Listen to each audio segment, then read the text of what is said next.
자, 오늘부터는 EBS 수능 특강 문학분을 해설을 시작을 한번 해볼게요. 오늘 지금 할 거는 그 교과서 개념학습에 있는 박완서 작가의 해산바가지라는 소설인데, 일단 뭐 오늘 여기서 이 작품 읽고 여기 작품에 딸린 문제들을 풀어보긴 하겠지만, 실제로 이거는 이제 내신 대비잖아요. 그래서 내신 대비를 할 경우에 이 내신에서 이 수능 특강을 활용할 때 여기 뒤에 나와 있는 이 문제들을 변형하는 방식을 취하시기도 하지만 선생님들이 그게 아니라 그냥 이 박완서 작가에 대해서 일반적으로 알려져 있는 그런 내용들을 활용하기도 하는 경우들이 있어요. 그래서 이 박완서 작가에 대한 거를 일단 조금 알려드리고 그렇게 시작을 하는 게 좋을 것 같아요.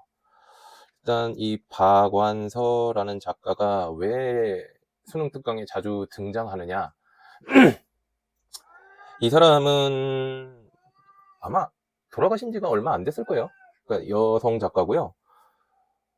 이분이 쓰신 게 이제 뭐 교과서에 자주 나오는 것 중에 하나가 이제 엄마의 말뚝,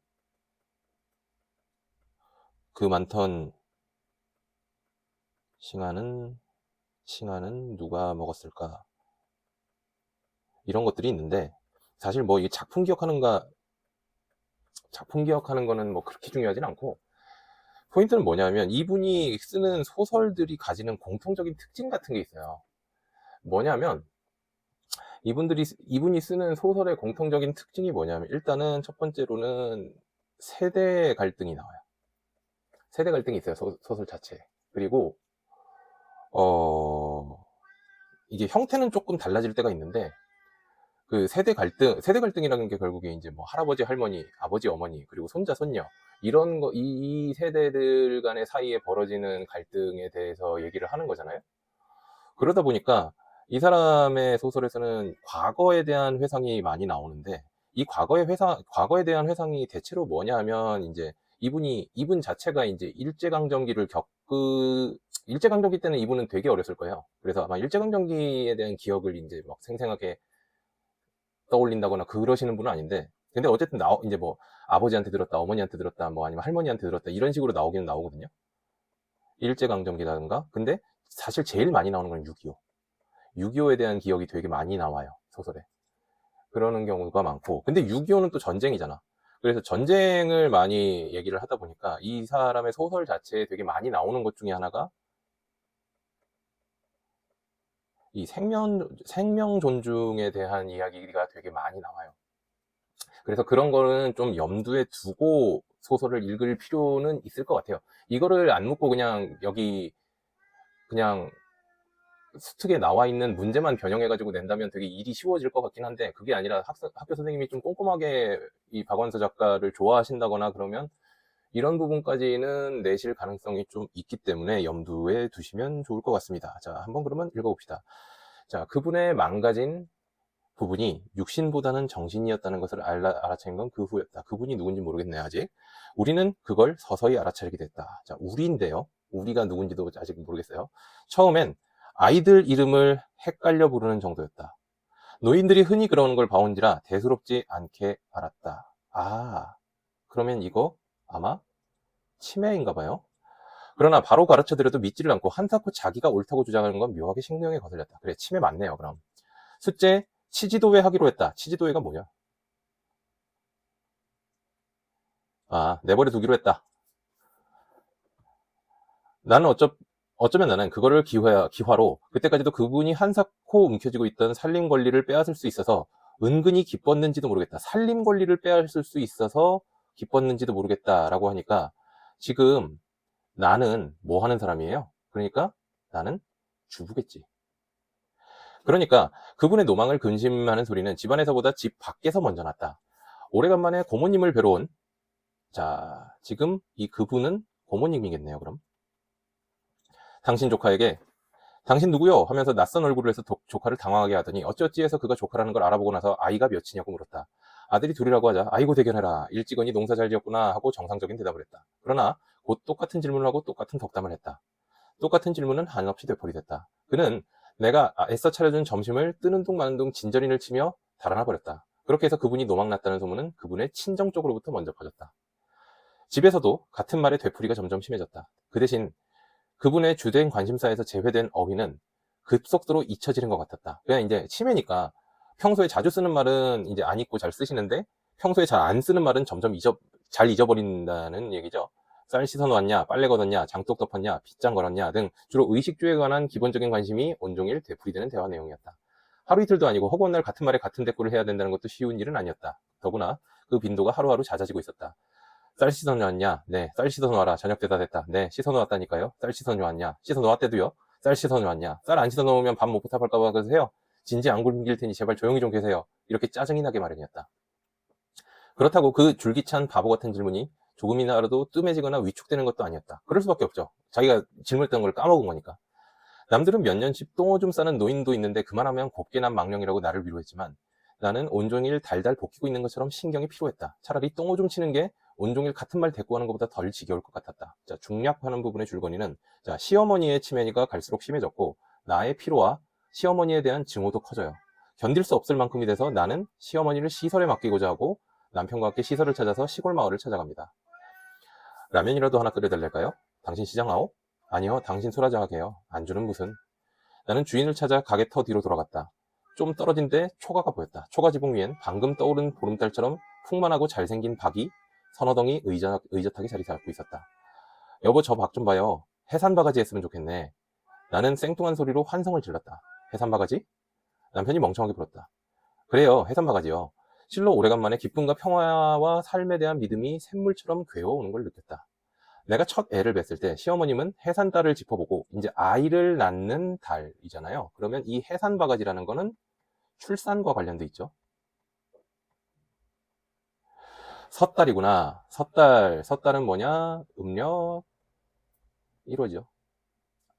잠깐만. 섣달 금음이니까 섣달이구나. 섣달이면 음력 잠깐만. 섣달. 이거 음력 12월입니다. 음력 12월. 섣달 금음이라 그러니까.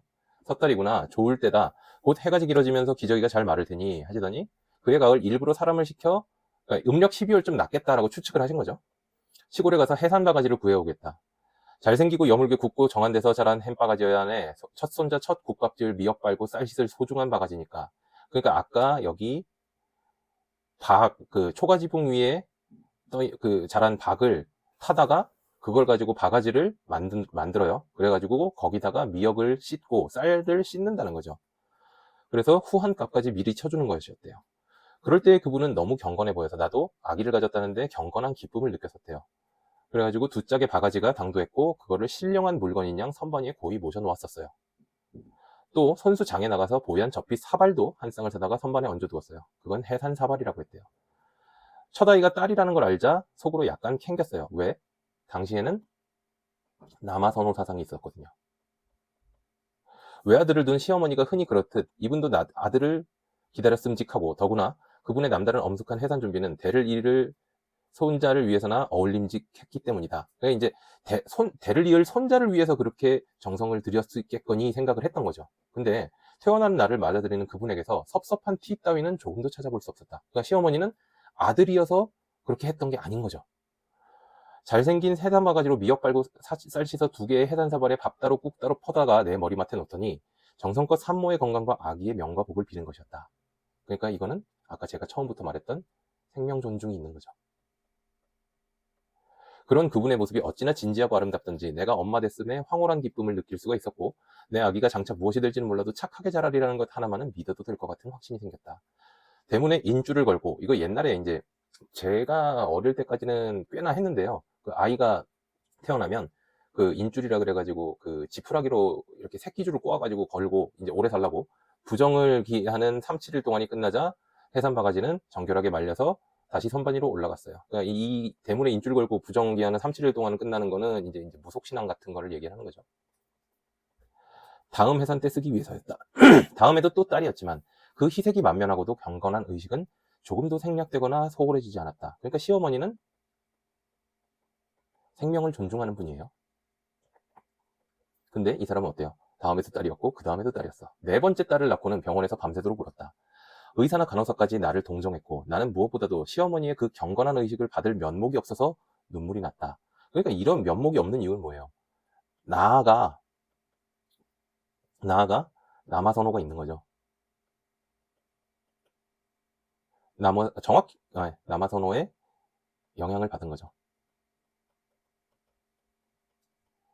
그러나 그분은 여전히 희색이 만만했고 경건했다. 다음에 아들을 낳았을 때도 똑같은 영접을 받았을 뿐이었다. 굉장히 공평하죠. 그분은 어디서 배운 바 없이 또 스스로 노력한 바 없이도 저절로 인간의 생명을 어떻게 대접해야 하는지를 알고 있는 분이었다. 그분이 아직 살아있지 않은가? 지금 이거는, 자, 여기 좀 표시를 해둘까요? 지금 여기까지가 회상이죠. 과거 회상이죠. 자, 과거 회상이니까 이거 회상으로 들어가는 장면도 있었을 것 같은데? 여기겠죠. 여기가 과거 회상으로 들어가는 거겠죠. 그래서 여기까지를 과거 회상으로 들어가서, 근데 다시 현실로 돌아왔죠. 그분의 여성도 거기 합당한 대우를 받아 마땅했다. 그러니까 자기가 아기를 가졌을 때 해산 해산 바가지 만들어 주시면서 되게 잘 대해주셨다 이거죠. 나는 하마터면 큰일을 저지를 뻔했다. 그분의 망가진 정신, 노초한 육체만 보았지 한때 얼마나 아름다운 정신이 깃들었었나라 잊고 있었던 것이다. 비록 지금 빈 그릇이 되었다 해도 사이비 기도원 같은 데 맡겨 있지도 않은 마귀를 내쫓게 하는 수모와 학대를 당하게 할 수는 없는 일이었다. 나는 남편이 막걸리병을 다 비우기도 전에 길을 재촉해 오던 길을 되돌아섰다. 왜요? 할머니 다시 데리고 가려고 그러죠. 암자 쪽을 등진 남편은 더 이상 땀을 흘리지 않았다. 시어머니는 그 후에도 3년을 더 살고 돌아가셨지만 그동안 힘이 덜 들었다는 얘기는 아니다. 그분의 망령은 여전히 해괴하고 새록새록해서 감당하기 힘들었지만 나는 효부인 척 위선을 떨지 않음으로써 조금은 숨구멍을 만들 수가 있었다. 이번에는 이제 위선을 떨지 않았다 그랬으니까 자기가 짜증날 땐 짜증을 내 모양이죠. 너무 속상할 때는 아이들이나 이웃 사람의 눈치 볼 것 없이 큰 소리로 분풀이도 했고, 그렇죠? 목욕시키거나 옷 갈아입힐 때는 아프지 않을 만큼 거칠게 다루기도 했다. 너무했다 뉘우쳐지면 즉각 애정 표시에도 인색하지 않았다라고 이렇게 얘기를 합니다. 자, A와 B의 서술적 특성을 비교한 것으로 적절한 것은 돼 있는데요. 아마 이거 막 학교에서 풀긴 했을 테지만 결국에는 학교에서 이거를 내신으로 낸다고 할 때 이 문제를 기초를 해서 변형을 할 확률이 더 높겠죠. 그래서 이거를 한번 다시 보는 거라고 생각을 하시면 좋겠습니다. 자, A와 B를 다시 봅시다. A는 아까 어디였나? A는 이제 그 시어머니가 그 치매라는 거를 깨닫고 나서 그 처음에 사람들이 어떻게 받아들이는가에 대한 얘기고요. 그리고 B 부분은 그 시어머니를 시설에 맡기려고 모시고 갔다가 남편이랑 시골 마을에서 그 박을 보고 나서 해산 바가지를 떠올린 거죠. 그 장면인데, 자, 특징을 비교한 것으로 적절한 거 찾으래요. 자, 모두 이야기 속 인물이 경험하지 않은 사건을 전달하고 있다. 경험했죠. 자, A와 B는 모두 이야기 박 서술자. 자, 이 이야기는 지금 나가 전달하고 있죠. 이야기 박 서술자가 아니죠. 자, A는 서술자의 주관을 노출하지 않고 사건을 제시하고 있다. 주관을 노출하지 않을 수가 있는지 모르겠네요. 나가 제시하는데. 신경에 거슬렸다. 이런 얘기 나오죠. 그러니까 주관을 노출하지 않을 수가 없죠. 자, A는 특정 인물의 행동을 희화화하여 서술한다. 웃기게 표현하는 게 아니죠. 자, 5번. A는 서술자의 목소리로 직접 사건을 전달하고 있고, B는 등장인물의 대화를 인용하는 방식으로 사건을 전달하고 있다. 이거는 맞는 얘기 같고, 인용하는, 그쵸. 지금 따옴표 써서 인용하고 있죠. 그러니까 5번이 맞겠죠.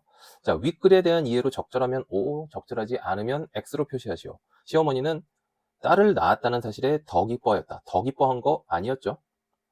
자, 나는 시어머니가 치매에 걸렸다는 사실을 조카를 통해 알게 되었다. 조카를 통해 알게 된 거 아니죠. 자, 나는 치매에 걸린 시어머니의 수발에 육체적인 측면보다 정신적인 측면에서 더 힘들어했다. 이건 어떨까요? 그렇겠죠. 정신적인 측면이 더 힘들었죠.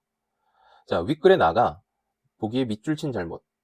자, 피로함과 괴로움을 느꼈죠. 근데 박을 보고 자신의 해산을 돌봤던 시어머니에 대한 기억을 떠올려요. 그래서 자신의 잘못, 이 잘못은 그 시설에 맡기려고 한 거 얘기하는 거죠. 그래서 그걸 뉘우치고 집으로 돌아가서 어머니가 돌아가시는 날까지 돌봅니다. 자, 이 잘못을 하게 된 이유를 찾으라 그랬죠. 그러면 뭔가 어머니가 나한테 해주었던 고마움을 잊었다는 표현을 찾으면 될 것 같아요. 자, 뭔가 큰일을 저지를 뻔했다. 자, 여기 요 얘기 쓰면 되겠죠. 그분의 망가진 정신, 노추한 육체만 보았지 얼마나 아름다운 정신이 깃들었었나를 잊고 있었던 것이다. 요거를 그대로 쓰면 될 것 같아요. 그분의 망가진 정신, 노추한 육체만 보았지 한때 얼마나 아름다운 정신이 깃들었었나를 잊고 있었던 것이다. 요거를 그대로 쓰면 될 것 같습니다. 자, 이렇게 제가 아까 말씀드린 것 같이 지금 이 글 같은 경우에는 제가 아까 처음에 얘기했던 거예요. 세대 갈등. 이 세대 갈등이 어떤 방식으로 일어납니까? 이게 시어머니의 치매를 통해서 일어나죠. 그리고 과거 해상도 나오죠. 근데 과거 해상도 좀 특이하게 나오죠. 이걸 일제강점기나 6.25 같은 역사적 사건 가지고 하는 게 아니라 해산이란 개인적 사건 가지고 하죠. 그리고 생명 존중을 하고, 이 생명 존중이라는 거는 당시에 있던 남아 선호사상, 이거를 굉장히 평등하게 대우하는 방식으로 나오죠. 오히려 지금 주인공인 나가 아까 딸을 4번째 낳고서는 면목이 없다 그랬잖아요. 그러니까 그 당시 사람들 같은 거죠. 그러니까 자기도 아마 첫 번째 딸, 두 번째 딸 정도 낳았을 때는 떳떳하려고 애를 썼겠지만 4번째쯤 나오면 사람이 마음이 아무래도 그렇잖아요.